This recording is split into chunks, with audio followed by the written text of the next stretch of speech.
welcome to the deep dive.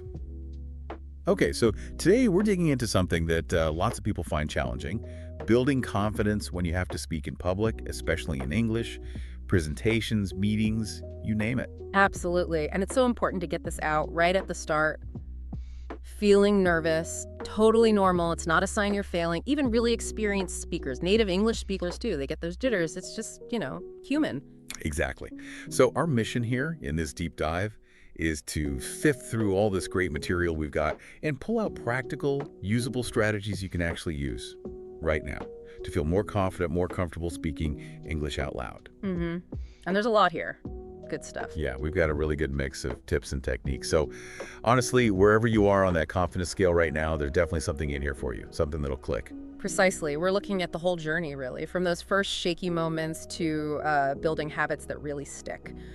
Okay, so let's tackle that first big one, the nerves, right at the beginning. What's the key thing to remember when they hit?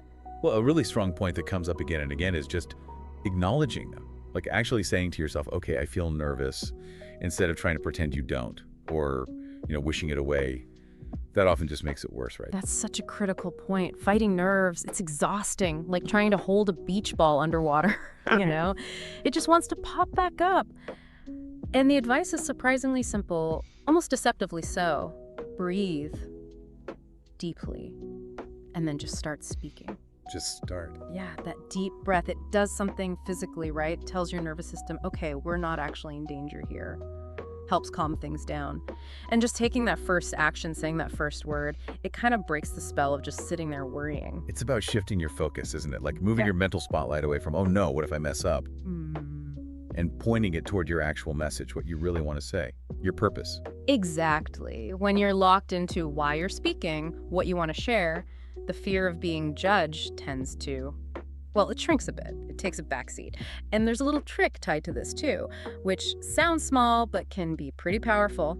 Smiling. Smiling, even if you're nervous. Yeah, even a little one. It projects confidence even if you're not quite feeling it yet.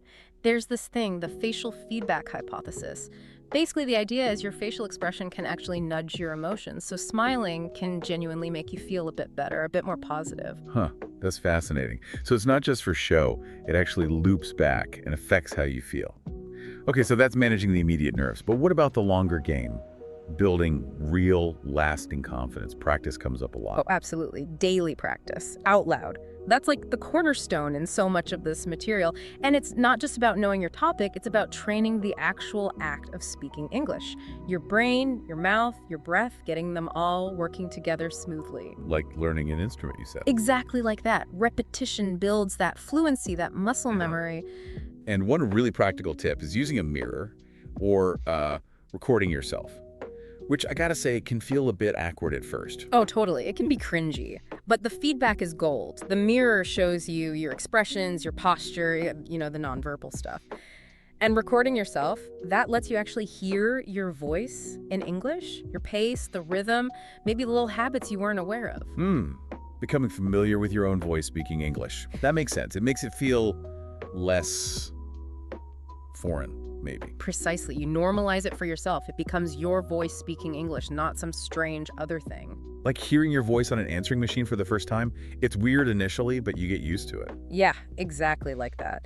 And the sources suggest making it a regular thing. Small practice sessions, like maybe just rehearsing a little bit about your day. What you had for breakfast or your weekend plans. Simple stuff. Simple stuff. Low stakes. It lets you play with your delivery, build that automatic response without the pressure of a big audience. It all feeds back into that muscle memory idea. Daily training for your English speaking muscles. Okay, so practice is key. Now, something else that really affects how confident you sound is pacing and using pauses. Yes, this is so important. It's kind of counterintuitive, but slowing down actually makes you sound more confident, more in control. Right, because when we're nervous, we tend to rush, don't we? Like we just want to get it over with. Exactly. And that fast talking, it's often a dead giveaway for nerves. Plus, it makes it harder for people to actually follow what you're saying. So the advice is deliberately speak slower. Yeah, consciously aim for a more deliberate pace. Gives you breathing room, time to think, time to actually articulate properly. And pauses. They're not mistakes. Not at all. Pauses are your friend. They're tools. Strategic pauses give your audience a moment to digest what you just said. Let the important points land. Ah, okay. So it gives them time, but also you time maybe to gather your thoughts. Precisely. A well-placed pause can make you sound thoughtful, composed, not like you're scrambling for words. Think of music. The rest are crucial. Right, right. So don't feel like you have to fill every single second with noise. Silence can be powerful. Definitely. Okay, let's shift a bit. Body language. Even if people can't see you, say, on a phone call or, well, like this deep dive, does it still matter? Apparently, yes. The sources say using hand gestures, even if nobody sees them, can actually make you feel more confident. Really? How does that work? It seems like the physical act of gesturing adds energy to your voice. It connects your body to what you're saying, makes it more dynamic somehow. Huh. That's interesting. So moving your hands actually influences your vocal energy. Yeah. And it's not just hands. Posture is huge, too. Standing tall, shoulders back. Oh yeah, that definitely affects how you feel, doesn't it? And how you breathe. Good posture opens everything up, helps with breath support, which is basic for speaking well. There's that mind-body connection again. Totally.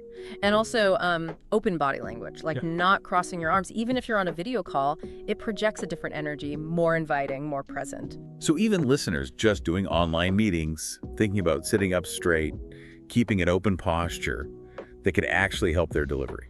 It seems so. Subtly, maybe. But it contributes to that overall feeling of confidence, both for you and how you come across. Okay, fascinating.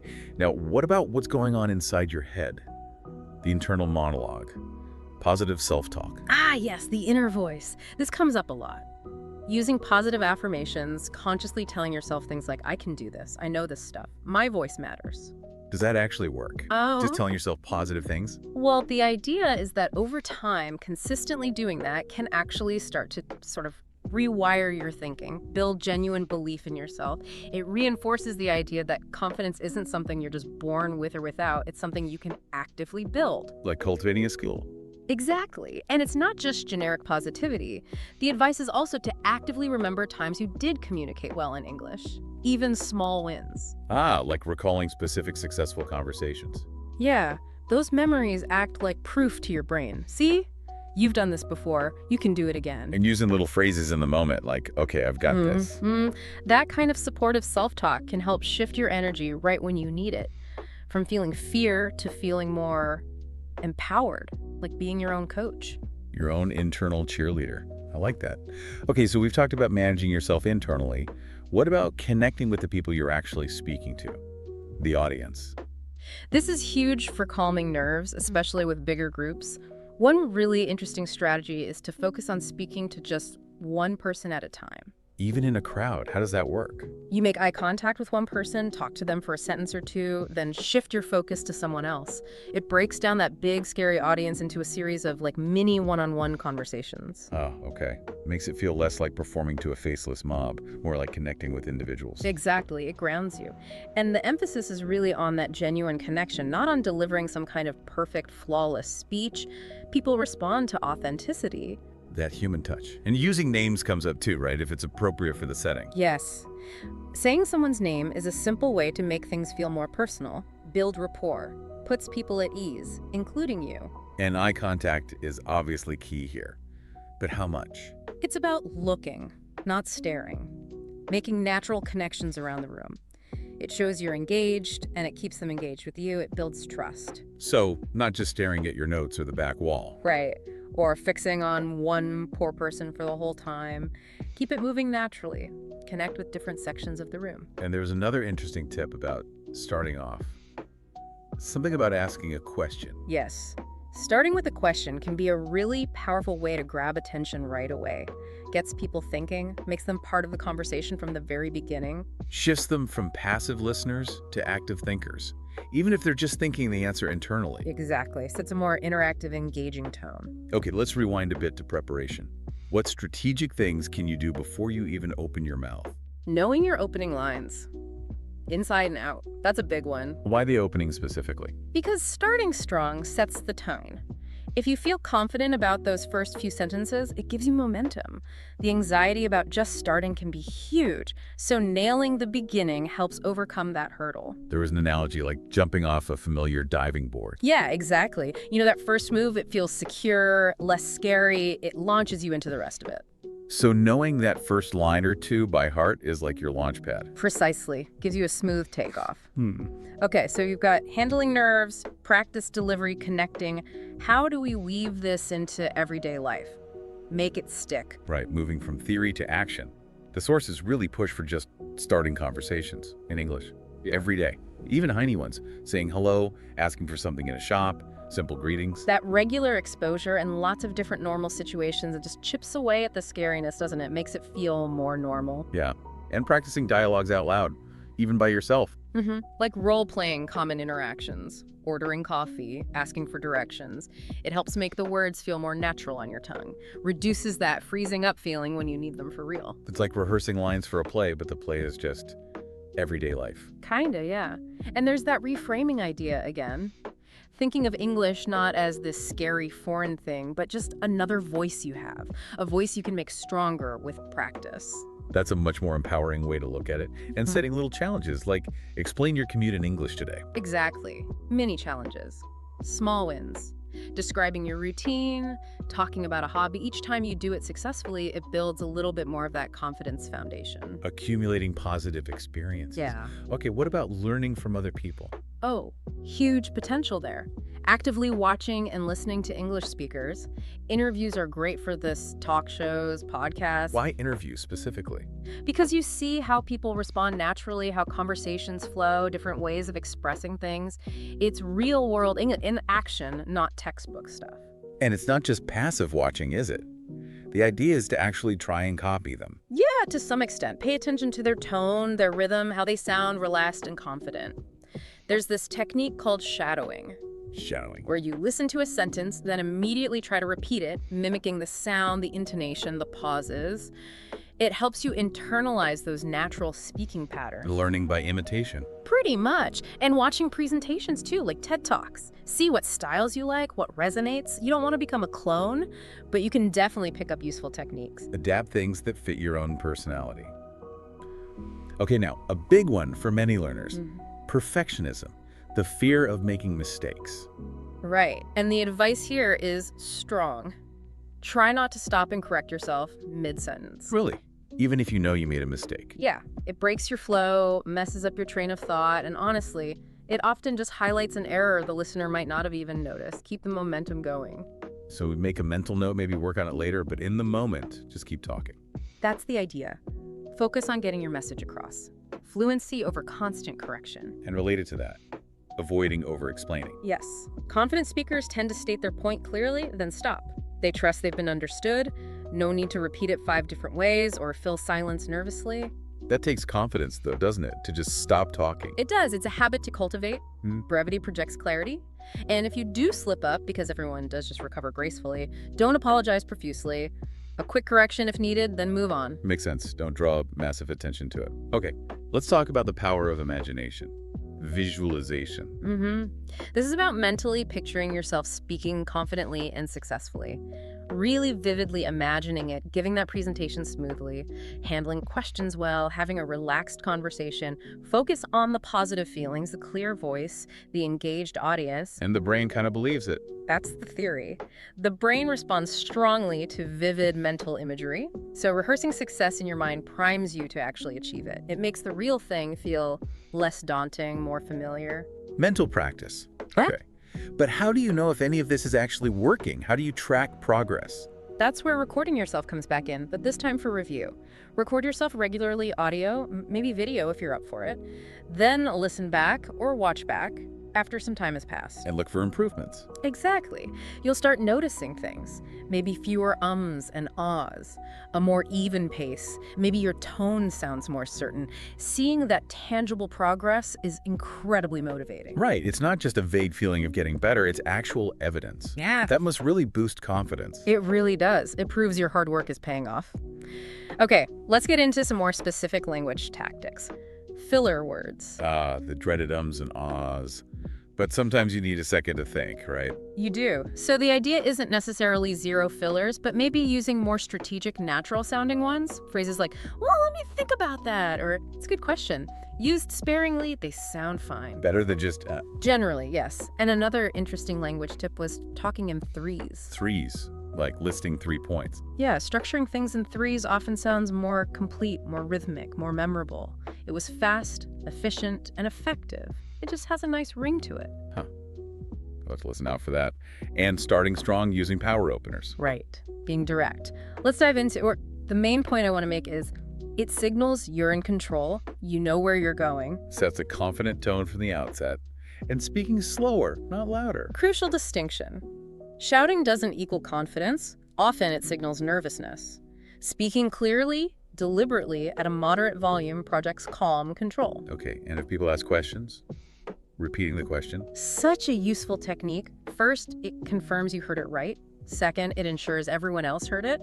And third, crucial third, it buys you a few precious seconds to think. Smart. Okay, that's a good one. And finishing strong. Definitely. Don't just trail off. Summarize your key points. Maybe offer a clear call to action. Leave the audience with a strong final impression. And back to the filler words, consciously replacing or like with a sharp pause. Yes. Training yourself to just pause briefly instead of filling the gap verbally makes a huge difference in how polished and confident you sound. Takes practice, I imagine. Like everything else we're talking about. Now, what about the environment around you? Does that play a role? It seems so. Creating an immersive English environment is recommended. Surround yourself with it. Listen to English music, podcasts, news. Watch movies. Have conversations when you can. Just get your ears used to the sounds and rhythms. Familiarity breeds confidence, essentially. The less foreign it sounds, the less intimidating it feels to produce it yourself. Makes sense. And what about shifting focus away from yourself during a conversation? Yeah, this is a neat trick for managing nerves in the moment. Instead of worrying about how you're doing, get curious about the other person. Ask them questions. Really listen to their answers. It shifts the spotlight off your own anxiety. Turns nervousness into curiosity. Exactly. Builds connection too. Okay, so as you get better, finding your own style becomes important, right? Authenticity. Absolutely. The sources really stress this. Don't try to be someone you're not.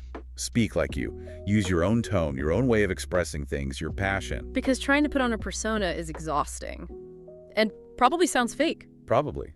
Authenticity connects. People respond to genuine energy. And it's about internalizing your material, not just memorizing words robotically. Internalizing versus memorizing. Good distinction. That allows for more natural, flexible delivery. And storytelling comes in here too as a powerful connection tool. Oh, definitely. Yeah.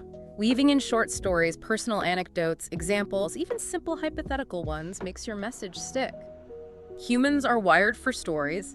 We remember them way better than dry facts.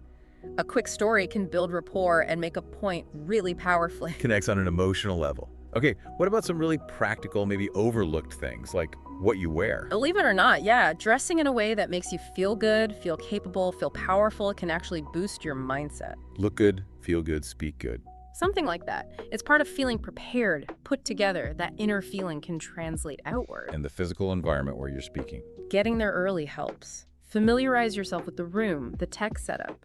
Reduces surprises, lowers anxiety. Feeling in control of the space helps you feel more in control generally. Knowing where things are, how things work, reduces last-minute panic. Totally. And super basic, but hydrate. Drink water beforehand.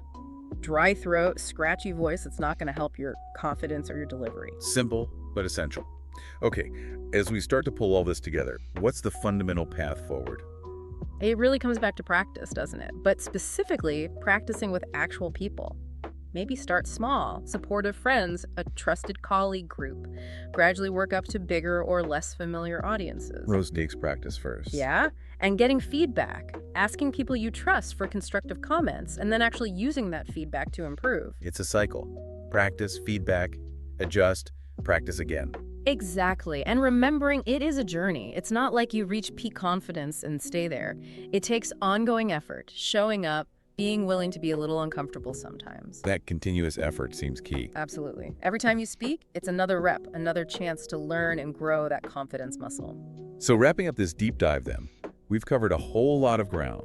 Lots of practical techniques, all drawn from the material we looked at, aimed at helping you feel and sound more confident, speaking English in public.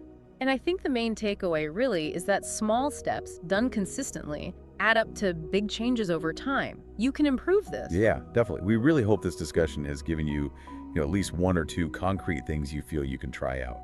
And maybe a final thought to leave you with is this. Public speaking in English, it doesn't have to be this permanent source of dread. It really can become something powerful, maybe even enjoyable. A skill you build, one word, one presentation, one courageous moment at a time. Well said. So maybe the challenge is to pick just one strategy from today and commit to trying it next time you have the chance. Great idea. Well, thank you for joining us for this deep dive.